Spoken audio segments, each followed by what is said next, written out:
Hi friends, నమస్తే. నేను మీ దీప్తిని. Welcome to Dhanusha food.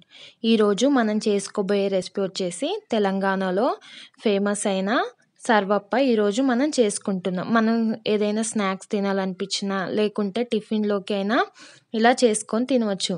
చాలా త్వరగా ఒక 10 మినిట్స్లో మనకి ఇది బియ్యపు పిండితోని రెడీ అయిపోతుంది. చాలా హెల్తీగా కూడా, ఎందుకంటే మనం ఇక్కడ బియ్యపు పిండి యూజ్ చేస్తున్నాం కాబట్టి. ఈ ప్రాసెస్ ఎలాగో చూద్దాం.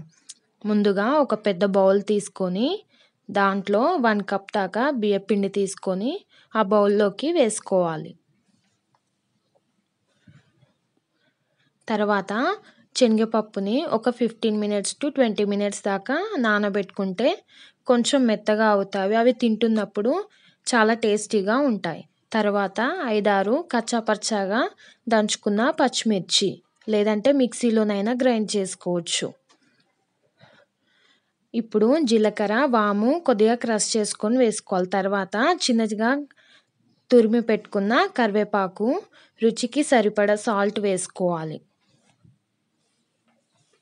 తర్వాత 1/2 టేబుల్ స్పూన్ పసుపు వేసుకొని స్పూన్తో కానీ చేయితో కానీ ఇలా మనం వేసినవన్నీ కలిసేలాగా బాగా ఒత్తుకుంటూ కలుపుకోవాలి.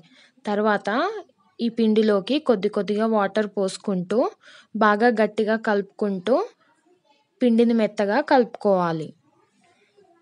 ఇలా పట్టుకుంటే ముద్దలాగా అయితే మనకు కన్సిస్టెన్సీ సరిపోతుంది. ఇప్పుడు మనం ఒక కడాయి తీసుకొని దాంట్లో 1 టేబుల్ స్పూన్ దాకా ఆయిల్ వేసుకోవాలి. ఆయిల్ వేసుకొని మనం చేయితోని దాన్ని మొత్తం స్ప్రెడ్ చేయాలి. స్ప్రెడ్ చేసుకొని మనం కలిపెట్టుకున్న పిండి ముద్దని కొద్దిగా తీసుకొని రౌండ్ సైజ్ బాల్ లాగా చేసుకొని ఆ కడాయిలోకి ఫ్లాట్గా ఒత్తుకోవాలి. మరీ పల్చగా మరీ మందంగా కాకుండా మీడియం సైజులో ఆ కడాయికి మొత్తం స్ప్రెడ్ చేస్తూ ఇలా నిదానంగా ఒత్తుకోవాలి. లేదంటే మనం చిన్నగా పూరి ప్రెషర్తోని ఒత్తుకొనైనా మనం పెనం మీద వేసుకోవచ్చు, కానీ ఇలా చేస్తేనే టేస్టీగా ఉంటుంది.